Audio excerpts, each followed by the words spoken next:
Assalamualaikum warahmatullahi wabarakatuh. Nama saya Wanu Elisa Katrina binti Muhammad Syumi. Boleh panggil saya Elisa.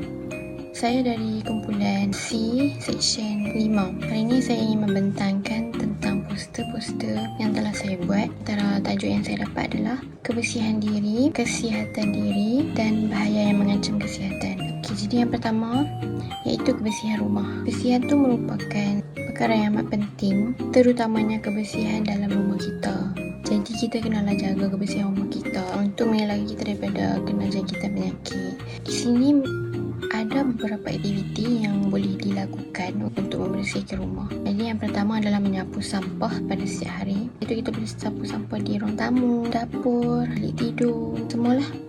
Dan yang seterusnya adalah membuang sampah di tempat yang sepatutnya. Maksudnya kita tak bolehlah buang rata-rata. Macam kita makan apa-apa plastik makanan tu buang macam tu je, ikut tingkap. Tak boleh. Kita kena buang dalam tong sampah. Kita buang dalam plastik sampah. Bila dah penuh, kita kena buang dekat tong sampah besar yang dah disediakan. Dekat kalau duduk di rumah taman, akan ada satu tong sampah yang besar tu. Selalu duduk ambil dekat hari tu. Aktiviti yang seterusnya adalah membersihkan longkang. Sentiasa membersihkan longkang. Jadi kita kena kutip sampah dalam longkang tu. Jangan biar dia tersumbat. Kalau dia tersumbat, nanti ayat bertakung. Ayat bertakung, satu, dia akan jadi kotor. Yang tu memang dah tahulah. Kalau dah ayat bertakung, kat situ akan jadi tempat membiarkan nyamuk Aedes. Jadi yang tu akan membahayakan diri kita.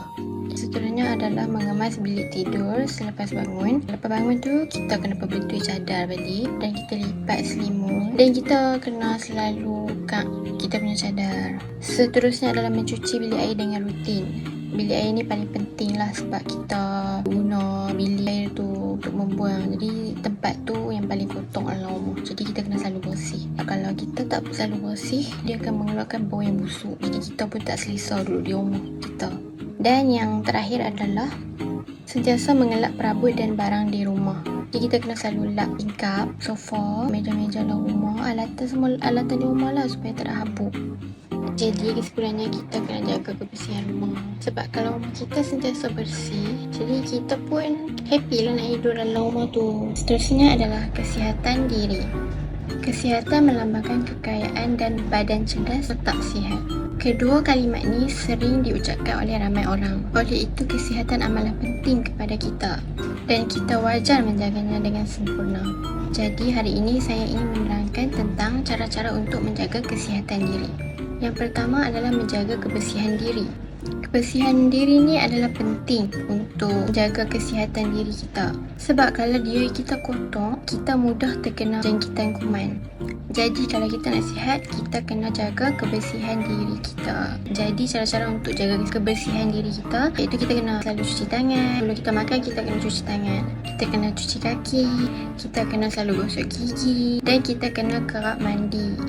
Pakaian kita pun kena selalu basuh. Yang kedua adalah pemakanan seimbang. Maksud pemakanan seimbang ni, kita kena cukup protein, karbohidrat, lemak, vitamin, semualah. Jangan ambil terlebih karbohidrat, protein, tiba yang lain sikit. Kita kena ambil secukupnya. Untuk jaga kesihatan diri kita, kita kena makan ikut dia punya kuantiti. Kalau kita makan lemak dan karbohidrat terlebih, yang tu akan menyebabkan obesiti. Dan bila kita jadi gemuk, kita akan mudah dapat banyak penyakit. Jadi kita kena jaga kita punya makanan. Pola makan tu kena ikut. Dan yang seterusnya adalah rehat secukupnya. Jadi kita kena tidur awal, jangan tidur lewat. Dan kalau kita ada banyak kerja, kena buat aktiviti macam-macam, kita kena rehat juga. Kita tak boleh buat non-stop, nanti kita akan mudah sakit. Dan yang terakhir adalah aktiviti kecergasan fizikal. Contohnya kita boleh jogging, buat senaman. Jadi dengan kita selalu jogging, senaman, tentu dia akan maintain berat badan kita. Jadi kalau kita terlebih makan pun, kalau kita jogging, itu okey. Ni kalau kita makan banyak, tiba kita tak jogging, kita boleh jadi gemuk, kita dapat penyakit. Okey, ni adalah poster saya yang terakhir, iaitu bahaya yang mengancam kesihatan. Kesihatan merupakan sesuatu yang amat penting dalam diri seseorang manusia. Lebih-lebih lagi pada masa kini kita mudah terkena berbagai penyakit dan juga gaya hidup manusia yang semakin mencabar. Berbagai faktor yang mempengaruhi kesihatan seseorang dari segi mental maupun fizikal. Antaranya adalah pencemaran udara. Sebab apa pencemaran udara ni bahaya yang boleh mengancam kesihatan kita, sebab daripada asap kilang, asap kenderaan, asap pembakaran terbuka, semua tu bila kita sedut dia masuk dalam paru-paru kita, kemungkinan kita akan jadi asma dan masalah pernafasan. Yang kedua adalah merokok. Seperti yang kita tahu, merokok ni memang bahaya untuk diri kita. Sebab rokok, kita tahu dalam tu ada bahan kimia yang sepatutnya bahan kimia tak patut masuk dalam badan kita. Dan satu lagi, rokok tu orang bakar ni kita sedut masuk dalam badan. Ni api ni masuk dalam badan kita. Bahan-bahan kimia masuk kena paru-paru kita. Tentu dia akan merosakkan kita punya organ-organ dan tubuh badan kita. Okay, yang seterusnya adalah makan makanan yang tidak seimbang. Makanan yang tak seimbang ni contohnya macam yang saya cakap tadi, lemak, aiskrim, kek, makanan bergoreng, makan segera, semua tu tak seimbang. Benda tu akan menyumbang kepada tekanan, kita stres dan dia akan melemahkan tubuh badan kita.